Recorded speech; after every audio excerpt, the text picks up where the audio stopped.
साथियों नमस्कार, आपका स्वागत है हमारे YouTube चैनल कृषि दर्पण में। मैं जो है आज आपको जीवाणु खाद या बायो फर्टिलाइजर या जैविक उर्वरक इसके बारे में आज एक वार्ता करूंगा। साथियों इसमें कौन कौन से बिंदु रहेंगे। सबसे पहला तो ये है कि इसको प्रयोग करना चाहिए कि नहीं करना चाहिए। दूसरा ये है कि ये है क्या। तीसरा ये है कि इसके प्रयोग की विधि क्या है। चौथा इसकी ये है कि इसके फायदे क्या हैं, इसकी आवश्यकता क्यों है और जो है इसके अलावा क्या क्या सावधानियां इसमें रखनी है। इन विभिन्न बिंदुओं पर मैं आपके सामने एक वार्ता प्रस्तुत करूंगा। तो साथियों सबसे पहले चलते हैं हम लोग। ये आपका जैविक खाद या बायो फर्टिलाइजर है क्या। ये जो है सूक्ष्म जीवाणुओं का खाद है। इसमें 1 ग्राम में करोड़ों की संख्या में जीवित जीवाणु पाए जाते हैं जो हमारी मिट्टी में मिलाने पर मृदा से, हवा से, पानी से, वायुमंडल से मतलब ये पोषक तत्वों को पौधों को उपलब्ध कराते हैं। और ऐसा करने से जो है हमारे मृदा में जो है मतलब बिना उर्वरक डाले ही उत्पादन होता है। और साथियों बात करते हैं कि जैविक खाद की मतलब उपयोगिता क्यों है। मतलब साथियों हमने जो है इसकी उपयोगिता इसलिए है कि हमने अपनी मिट्टी में लगातार रासायनिक उर्वरक एवं कीटनाशियों के प्रयोग करके हमारी मिट्टी में जो जीवित जीवाणु हैं वो जीवाणु प्राय नष्ट कर लिए हैं। आप ऐसे जानते ही हैं कि हमारी मिट्टी जो है जीवित जीवाणु का पिंड है और इसमें जो है पौधों के उपलब्ध करने के सारे कुछ मतलब जीवाणु पाए जाते हैं, उनके जीवाणु के द्वारा ही उपलब्ध कराया जाता है। तो हमने जीवाणु को नष्ट कर लिया है। साथियों हमारी मिट्टी की जो है किसी तरीके से एक कठोर लेयर बन गई है और यदि हमारा यही क्रम चलता रहा तो हमारी मिट्टी धीरे धीरे अनुर्वर या अनुपजाऊ या कुछ भी उपलब्ध कराने के लिए योग्य नहीं रहेगी। तो सबसे पहले हमारी मिट्टी की भौतिक दशा आपको सुधारना है तो हमें जैविक इसको अपनाना है। दूसरी बात साथियों ये है कि हमने जो है लगातार रासायनिक कीटनाशी और उर्वरकों को प्रयोग करने से जो हमारा उत्पाद हुआ है वो उत्पाद इतना जहरीला और विषैला हुआ है कि उसको खा करके हमने अनेक बीमारियों के शिकार होते जा रहे हैं। कुछ बीमारियों के नाम पहले आपने यदाकदा सुनते थे, जैसे कि आपका कैंसर है या आपका टीबी है, आपका ब्लड प्रेशर है, आपका इंडाइजेशन है, आपका हार्ट अटैक है। ये सब अनेकों बीमारियां जो ये केमिकल का ही मतलब परिणाम है। यदि साथियों यही क्रम आगे तक चलता रहा तो आने वाले समय में निश्चित रूप से हमें जो है बीमारियों में ही हमारा ज्यादातर पैसा जाएगा और आगे आने वाली पीढ़ी जो है बीमारी से इतनी ग्रसित रहेगी कि वो मतलब उसका जीवन दूभर है। तो हमें अपना स्वस्थ रखने की जरूरत है।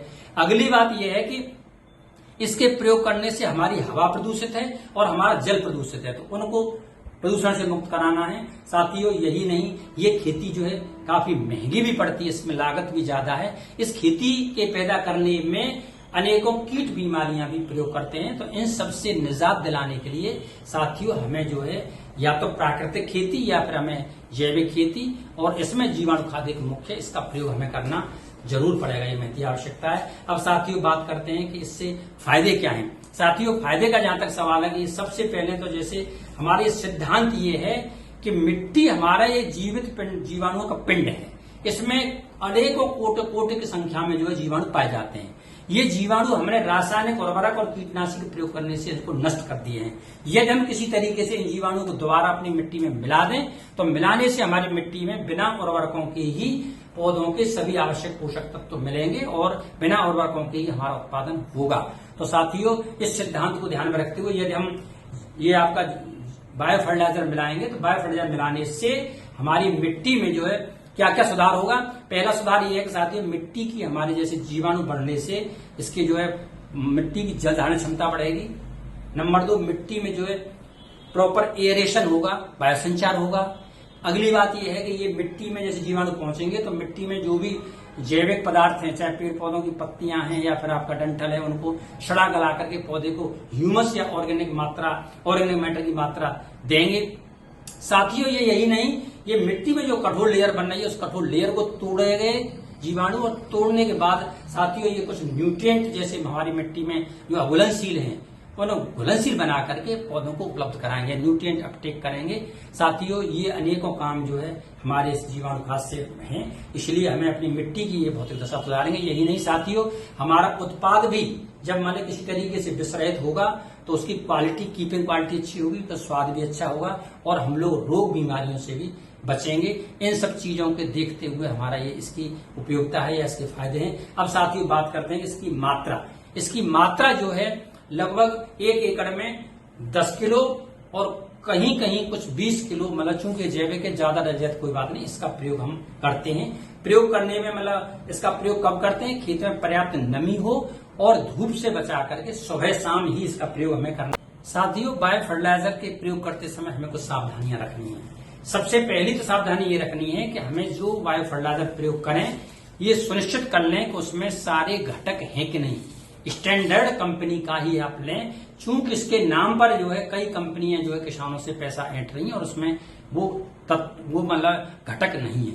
इसमें घटक कौन कौन से मेजर होना चाहिए? जैसे कि मान लीजिए देसी गाय का गोबर, देसी गाय का गौमूत्र, ट्राइकोडर्मा, स्यूडोमोनास, फॉस्फोरस सोलाइजिंग बैक्टीरिया इत्यादि ये बेनिफिशियल बैक्टीरिया उसमें पर्याप्त मात्रा में होनी चाहिए।